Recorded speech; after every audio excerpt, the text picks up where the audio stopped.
What's up, guys? Welcome back to the channel. On this episode, we're working on Hot Rod's most iconic engine ever made, the Ford Flathead V8. I'm Kevin. This is Ridge Runner Garage. Lays frame.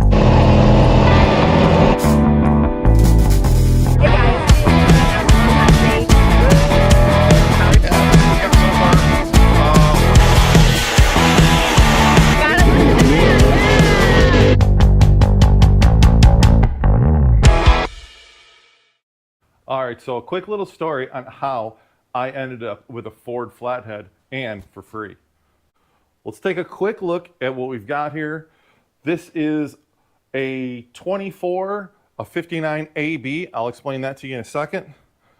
A buddy of mine saw our Hot Rod Power Tour video where I had mentioned while I was walking through a vendor booth, there was a Flathead sitting there and that I had always wanted a Flathead. Flathead, how cool is that? I still want to own a Flathead. I've never had one. It's on my list of things. He called me up, says, I got a Flathead. You want it? Come and get it. And here it is. So we're going for a history lesson on the Ford Flathead V8. I'm not perfect on this. I've learned a few things over the last couple weeks about a Ford Flathead. I literally knew nothing about them before I got this engine. So here we go. If it's not perfect, you know, don't burn me on the comments. Anyways, so from 1932 to 1953, Ford made the Flathead V8. Now, the first few years, obviously, just like any other manufacturer, they were plagued with problems. They had problems with overheating, camshafts, things of that nature. I am told that the very first Ford Flatheads were about 65 horsepower. In 1934, they came out with a 2-barrel carburetor that upped the horsepower to about 75 horsepower. In 1935, they modified the block and came out with crankcase ventilation, which you see here. The first generations of the Flathead V8, people called them the 21. That was because they were a 221 and they had 21 head studs. The one that we have here is actually referred to as a 24 because this is a second generation Flathead. The second half of 1938 is when Ford came out with the 24. They added 3 head studs to the block, and from 1938 to 1943 was the second generation of the Flathead. Now from 1949 to 1953 was the third generation of the Flathead, and they actually used bolts instead of the studs on the cylinder head. That generation engine was actually already being used in the Mercury. They also had a bigger Flathead, like a 5.5 liter, which you would have saw the distributor back on the driver's side rear. That was found in like the really big Ford trucks like the F600s and things like that. That stuff was out there. The Mercuries had a different stroke, and hot rodders sought after those crankshafts because they can make a little bit more horsepower. So ours is a second generation, and it is also at 85 or 90 horse. Right now, it still has the 3-speed transmission on the back of it. I tried to get it off. I do have all the bolts out of it, and I did not have any luck at all. One of the ears is broken off anyways. It wasn't broken off when I got it. I did that. What are you gonna do? For now, let's get into this thing, get this transmission off here, if at all possible. I did bring some heavy artillery home in case I needed to smash the transmission off. And we're gonna pull this motor apart, find out if it's any good. I will tell you this, if this wasn't a Flathead and it was a regular 350 V8, there's no question I would absolutely throw some spark plugs in this, choke some fuel down this, and throw some power to this and find out if it actually runs right here on the floor. But I do not want to ruin this if it's any good or rebuildable at all, because I've always wanted one again, and there's just not a lot of them out there anymore. So you can still buy a majority of the parts for these things. They're not super expensive. There are a few things that are pretty pricey. You can actually rebuild one of these pretty inexpensively with a little hopped up. So here we go. Let's get this on the ground, get it apart, find out what we come up with. I have been spraying this engine down to get it apart with a combination of transmission fluid and acetone. Acetone just being regular nail polish. This combination right here, transmission fluid and acetone, the best penetrant I've ever used of any kind. I've used obviously everything. I know there's people that are loyal to PD Blaster and things like that. Transmission fluid and acetone, the best penetrant I've ever used. Hands down. You try it out, you're going to find out. So, let's see if we can get this transmission off here, because I have been spraying that with that, and I brought my air chisel home. All right, well, before I go taking this transmission apart and smashing it off with a hammer, I wanted to let you guys know that, yes, there is a broken ear on this. Yes, it can be fixed. Also, the case is cracked here, right there, and it is only original 3-speed. I don't know if it's worth anything, but I'm about to ruin it. So, sorry if you're a big flathead guy and you're looking for an old 3-speed, but this one is not going to be for you.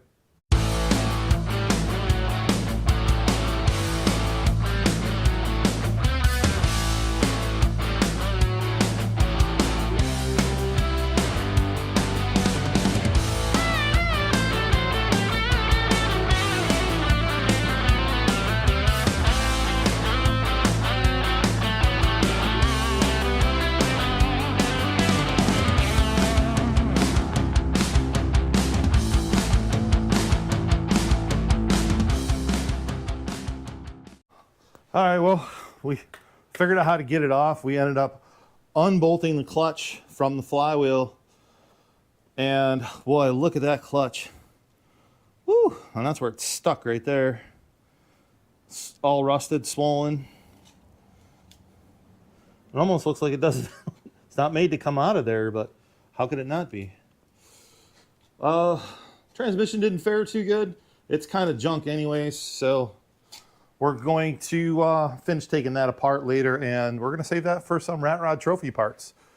I don't know if you guys know, but I actually been building Rat Rod trophies for quite a few years, so that's where some of that Model A transmission is going to end up. As I'm getting ready to put the mount for the engine stand on here, take a look at the bolts here for the flywheel, how they're wired like that. I'm sure this bearing's wasted. That was the time before Loctite. Pretty interesting. Now that we've got our flathead on our engine stand, I wanted to show you guys this. This is a cooling fan, and actually it bolted to the crankshaft way down here. And that is because these are the water pump. That one there, that belt there, that's actually how you cooled the motor. So that is the only provisions it would have had for a cooling fan. Pretty interesting. All right, that seems a million times better with the door closed. On the front of the motor, there is a distributor with the coil all built in, runs off the camshaft. That is an extra set of plug wires, and they ran these plug wires through these little tubes here. I don't know what the thinking was behind it at the time, but that's what they did.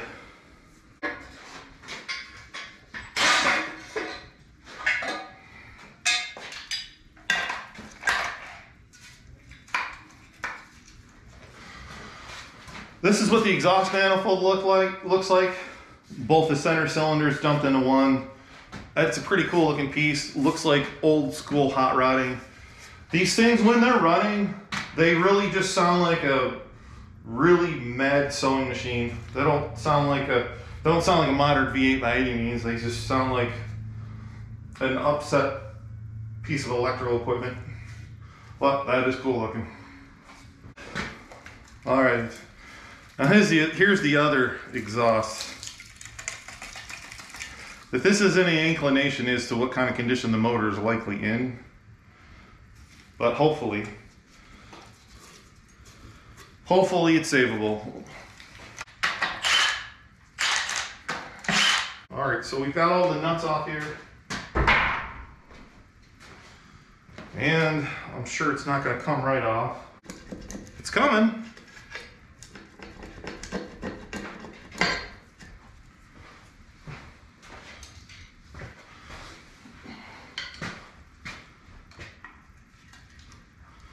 I am pretty excited. Like I said, I've always wanted a flathead. I'm really hoping that this is going to be rebuildable or reusable. It has been sitting, and I want to say it came out of a... Whoa, wow. Good God, man. Ooh. That is even worse than I thought it was going to be. Actually, look inside that cylinder. It is really bad. And it's peeling up the coating on the cylinder wall.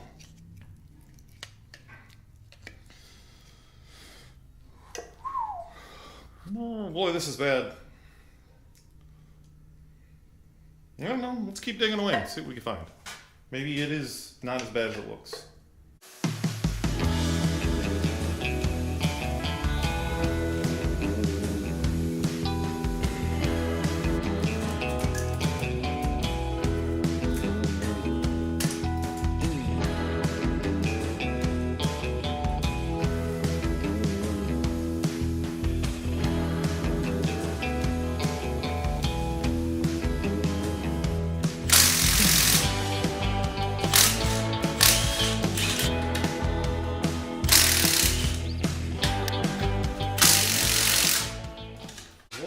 Voided. I know this is past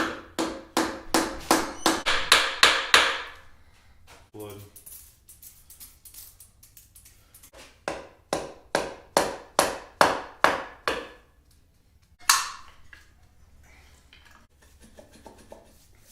Twenty minutes later. There we go.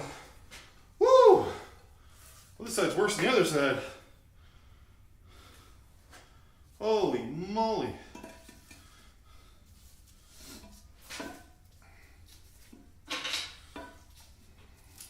Golly, that's pretty bad.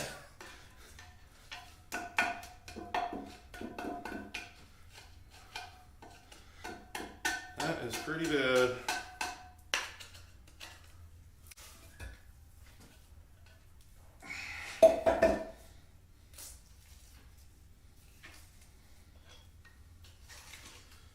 Wow.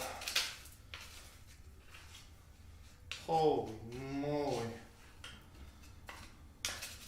The other side was questionable. This side, oh man, I don't think this thing's savable.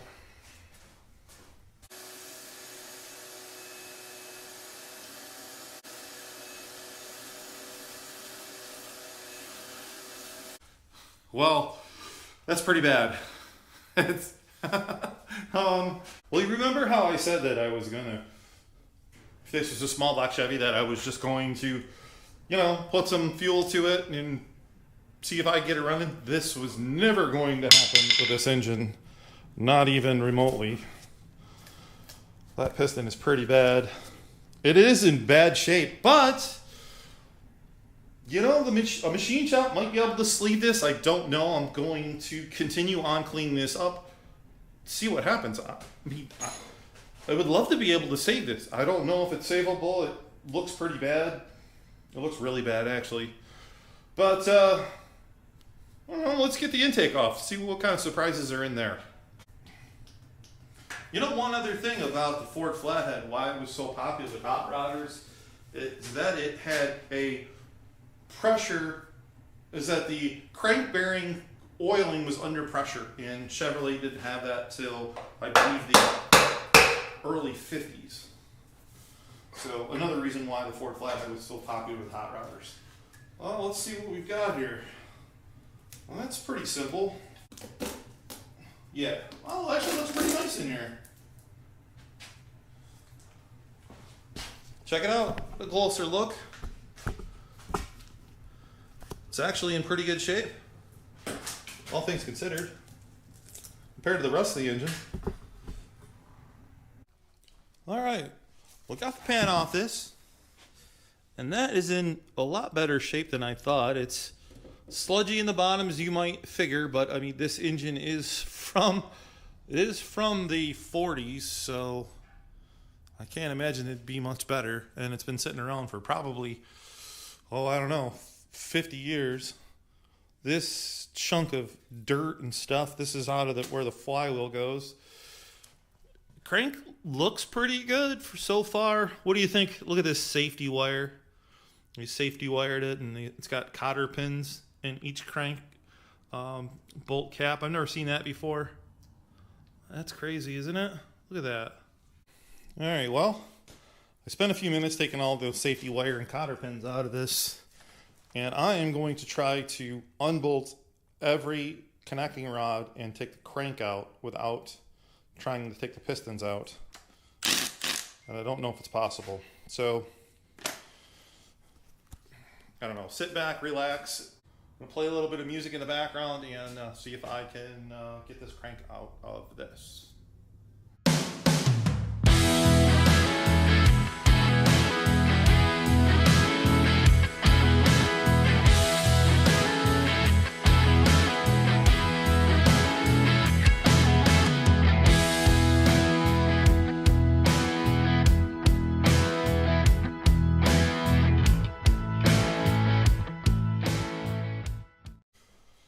Well, okay, I think maybe what I'm going to have to do is I'm going to have to get the crank to turn, which means knocking some of these rods and pistons out. So there's a couple of them might come out the other end, and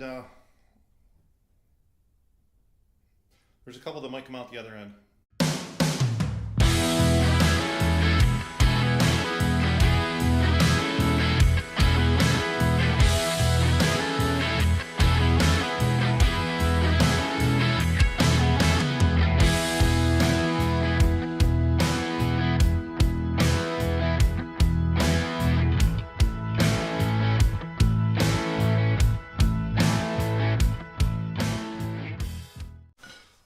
Well, that's one way to get the sleeve out of it.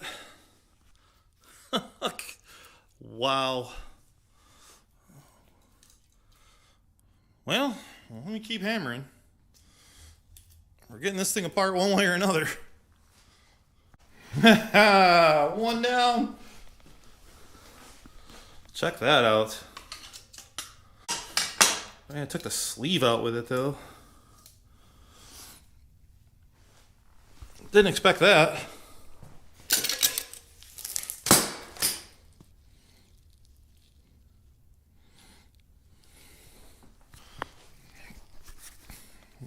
Then on the other hand, it's not like it doesn't need to be sleeved anyways, so I'm going to keep at this and see what I can get out. The next one's going to be, I don't know. Hopefully they're down far enough so I can at least get this crank to turn a little bit and get this last bolt out. Haha! I finally got the crank propped up far enough to get this last nut out here. Oh, thank God. That was forever.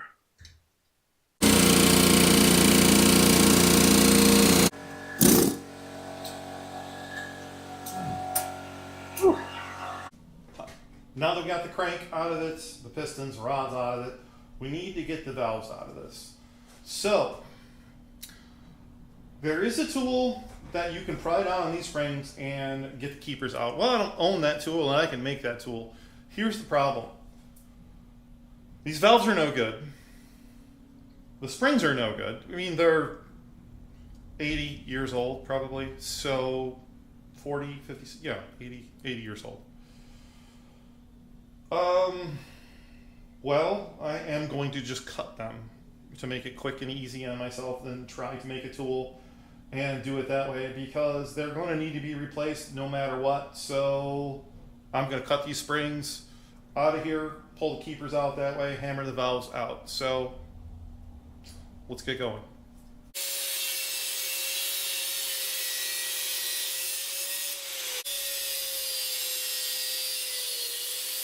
Now that I've got all of the springs cut, most of the valves drop down, I should be able to push the lifters out here.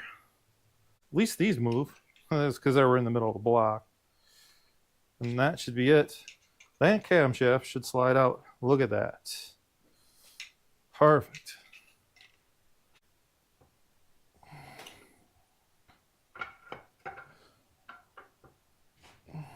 And that There we go. We have rescued our camshaft. Put it over here by the crankshaft. Let's keep working on getting this valve train out. And these are the lifters, by the way. You ever see a lifter like that? It's pretty cool looking, isn't it? Awesome. That is going in the trophy part bucket. Would you look at that? It literally looks like you threw a grenade in an engine and it's on the floor. It is just absolutely everywhere. All right, so the last thing I got to do is get these head studs out. First things first, let's clean up this floor some, and I'll stick you guys on a tripod and see how long it takes me to get these out. It's only a process I have to repeat 48 times. I have the torches. I'll try a few, but if it's anything like the rest of the engine and the rest of the way everything else came apart, I pretty much use the air chisel or for everything. It's probably not coming apart, but we're going to try it anyways. Let's see what we end up with.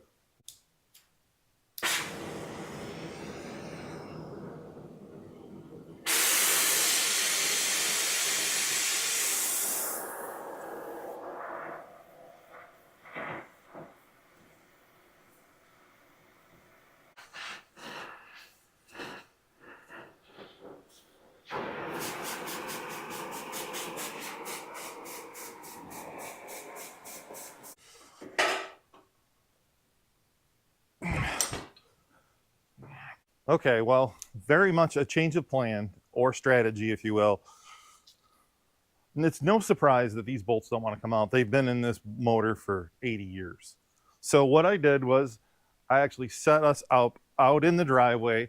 I'm going to heat it up with my torch, get it red hot, and I'm going to splash it with water. And I was doing it with a spray bottle. You saw me do that. It's just not enough water. And what this does is it heats up the molecules, and you spray it with actually going to microscopically shrink the bolt, and that's going to help us get it out. So let's hope I don't break anything off. And by the way, I'm doing this all and not sending this to the machine shop just to try to save money on a machine shop bill. So here we go.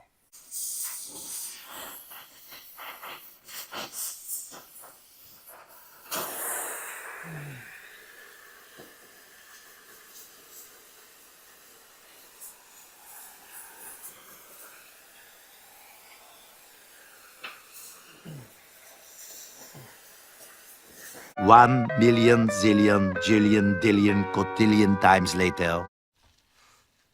Dun, dun, dun, dun, dun. There's all the bolts out of the motor. I got out all but 8 of them. I had 6 on this side that broke off, 2 on this side that broke off. But hey, it's a Flathead. It is an 80-year-old engine. I was told, and I watched some videos, they said, you are definitely going to break some bolts in this thing. So I am going to leave these for the machine shop, put this in the back of my truck, drop it off the machine shop this week. Pretty excited to have it apart. I still have to clean up my mess. Look at that. That's all the valve train and everything that was in the motor. Just, oh, absolute nightmare. Parts washer, take out all the work and throw it in the parts washer. Very happy to have this thing apart. It took 2 days to get this engine apart, 2 whole days. And I thought to myself, I'd have this apart in a few hours. Not even close. Anyways, I hope you guys like this content. It was just something I wanted to try doing, is to take this motor apart and show you guys and just to see what it was like. Pretty happy to have my own Flathead, and hopefully machine shop finds us a good block. So hopefully this will be a good block, I mean to say. So anyways, if you guys like the content, click the subscribe button. I'd really appreciate that. Like what you're seeing. And I will see you on the next episode of Ridge Runner Garage.